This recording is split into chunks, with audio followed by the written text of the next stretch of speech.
Yeah, sure. Okay. Your new album, Permanent Midnight, will be released on Valentine's Day. Yeah. Is this just coincidence, or is it on purpose that it's going to be released on Valentine's Day? You done? Oh, no, sorry. It's just a coincidence. In Austria, you gotta tap your land. In Austria, you gotta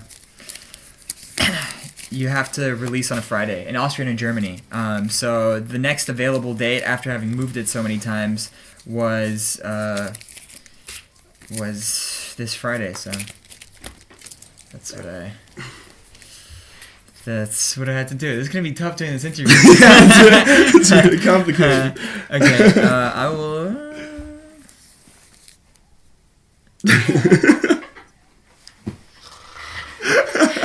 Yeah. Okay. Okay. It's just coincidence, yeah. It wasn't planned, but it's a cool date to have the album come out. So I'll pretend as if it was planned. We planned it 2 years ago when I started working on the album. I wanted it to come out on Valentine's Day this year. Okay, perfect. You gotta throw away one card. And At random? A random card, yeah. A random? Yeah. Here, then you pick one. Okay. Motherfucker. Perfect. Alright, Drew.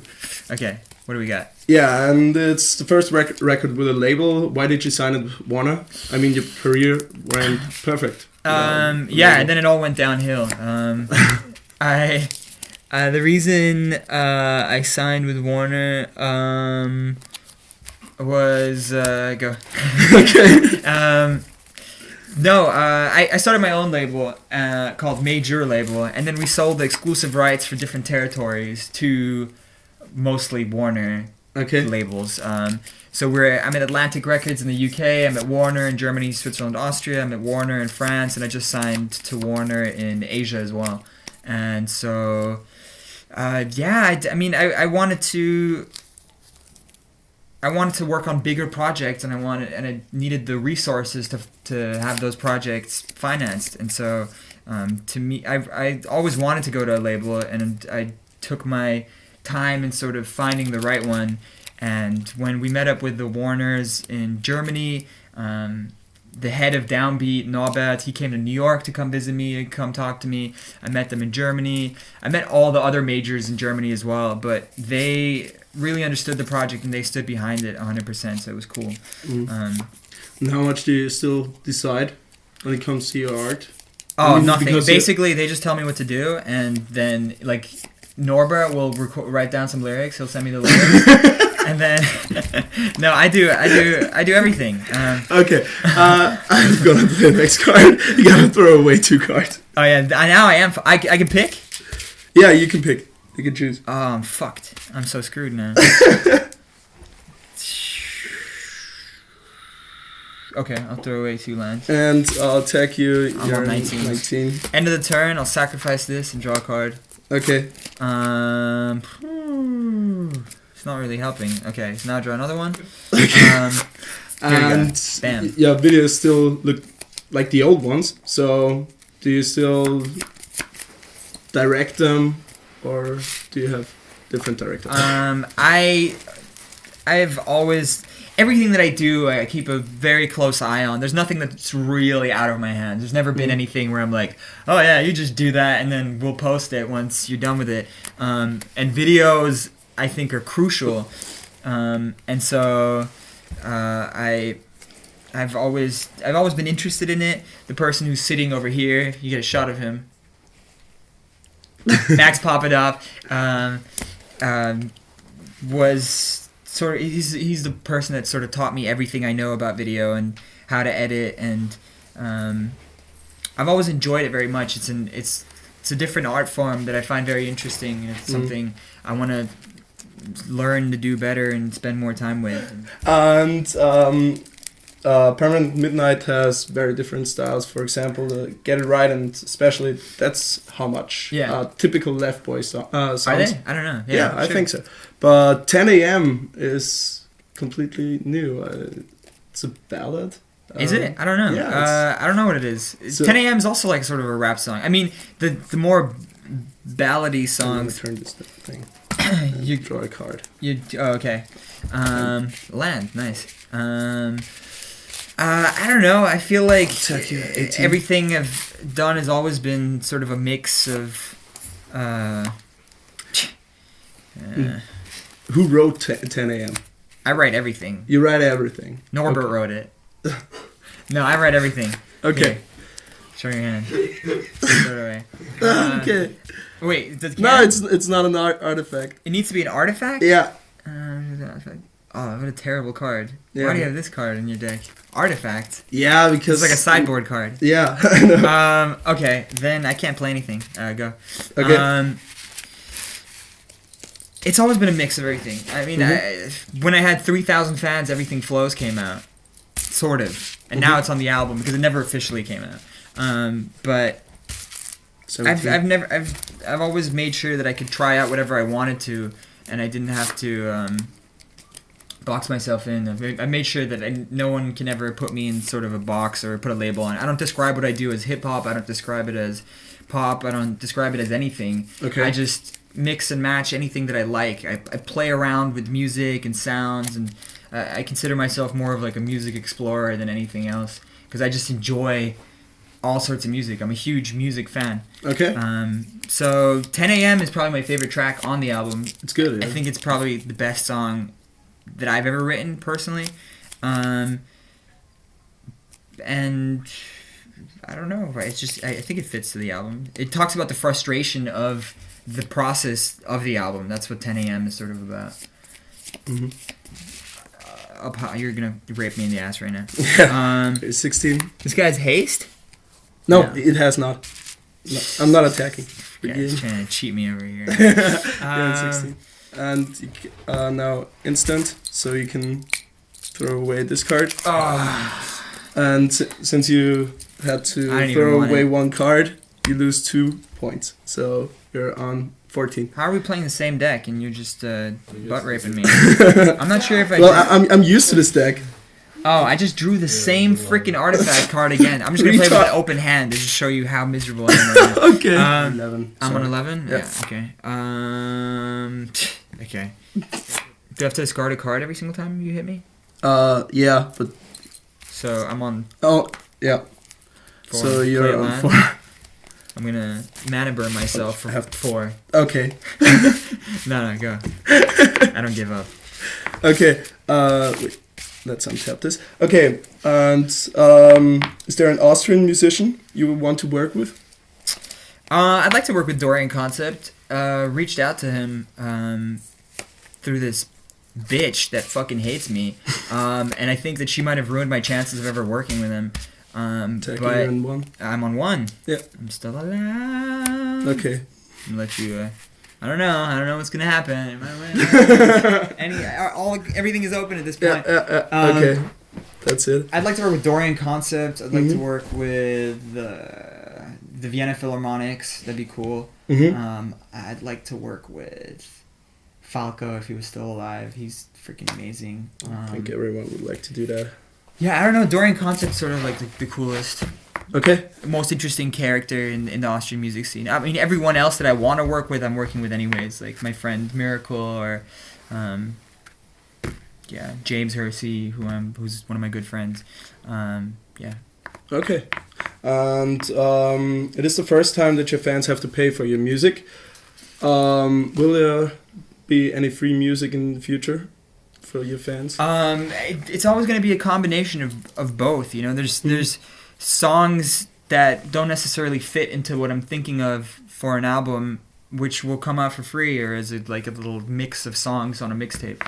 And then there's always going to be the projects that are going to come out as an album which belong together, which people then will have to pay for or steal online. But I think both is important. Also, to me, it's important to be releasing free music because my goal isn't to be successful only in the German-speaking realm and in Europe. My goal is to try to go as far as possible, and I'm curious to see how far I can go with the music. And so I think a big part of achieving that is releasing free music so that people can just spread it amongst themselves. And hey, have you heard this? Have you checked this out? And can sort of pass it around. I think that's how that's how I got where I am, is by giving the people the music and letting them, spread it. Yeah. And your son, Eve Lewis, is now 2 years old. Yes. Yeah. And how's being a father changed your life? Next question. Okay. So let's skip next 3 now. I love my son more than anything on this planet. He's the greatest thing that's ever happened in my life, and was a thing that happened. Him being born put everything into perspective. Like, as soon as your child is born, everything comes into perspective. Before that, I used to care about, I don't know, sneakers and pants and stupid shit, and now I don't care about anything anymore. I'm like, all of this is not important anymore, and all of this, in comparison to this amazing human being, all of this is irrelevant. So now I just live like a hobo, and I don't shower, and I just wear sweatpants all day. I don't care about anything. Yeah, they're comfy. I'm done. Why shouldn't you? Yeah. And is it him who is speaking moment? Yeah, it's him and my girlfriend over here. Pan over to the girlfriend. And you dedicated a song to her. I dedicated that. She's in the song. I mean, I think they dedicated it to me. Really? The track Afterward, That's How Much, is a song about us, and actually they're all about me. It's like me talking about things. That's How Much is a cool song because That's How Much was recorded in two different me's. Like, the first verse is from 2 years ago, where I was like, where she was pregnant, and I didn't have a record deal. I wasn't making any money, and I didn't know what the fuck I was gonna do, and so that song's about that, and it's sort of me talking to her, apologizing for the fact that I don't have time because I'm working on this so hard and I want this to happen, because I considered my musical career as sort of my second baby that I'm taking care of, and then the second verse is 2 years later, talking about where I'm at now, and now I'm self-sustaining, and now things are going quite well, and I'm doing interviews and playing Magic, and things have changed, and so that's why it's a cool song. There's a couple of songs about our relationship on there. Okay. And you're very close with your family. Have you ever considered to make a song with your father or with your brother? My brother doesn't make any music, but me and my dad made. He's a DJ. He was not a DJ. Like anyone is a DJ. Okay. But good. He wasn't like playing at any clubs or anything. But my brother, we had turntables at home, and he collected records, and he would, he'd DJ at home for fun for his friends and maybe at a party. But my dad makes music, yes, and me and him made a song together. We actually worked. It's not out. It's called Marrakesh. Okay. It's a song over a James Hersey sample, and he doesn't sing on it. He like recites this poem about Marrakesh, and it's a really nice song. I really like it a lot. I didn't want to put it on this album because I already had Everything Flows on it, and Everything Flows seemed like the more important track to put on there. Mm-hmm. Everything Flows, he had something to do with it as well, because when Everything Flows was recorded, it was James Hersey was basically like almost living at my place at that point in time. We were just together all the time, and he would always be on his guitar playing guitar riffs, and so he played this riff from Everything Flows, and my dad was in the room as he was playing it, and I was like, what are you thinking about this song? And my dad said, Alles fließt, alles. And I was like, it translated it to English, and Everything Flows seemed like a pretty good title. And then that night, I was madly in love with this girl that was in China at the moment, and I wanted to make this gesture of love, and so I wrote and recorded this song the same night and sent it to her the next day, and that's how Everything Flows happened.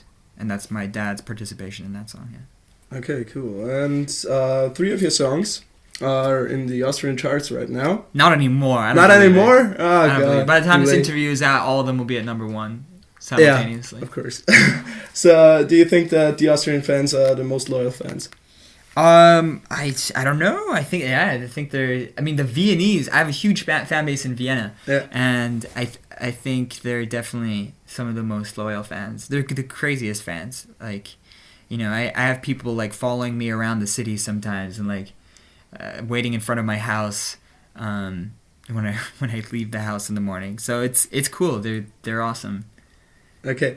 And in another interview, you mentioned that you don't like the American food.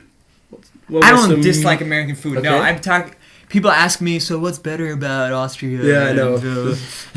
And so whenever they ask me that, I always answer with the one thing that really bothered me while I was in New York was the quality of food. Okay.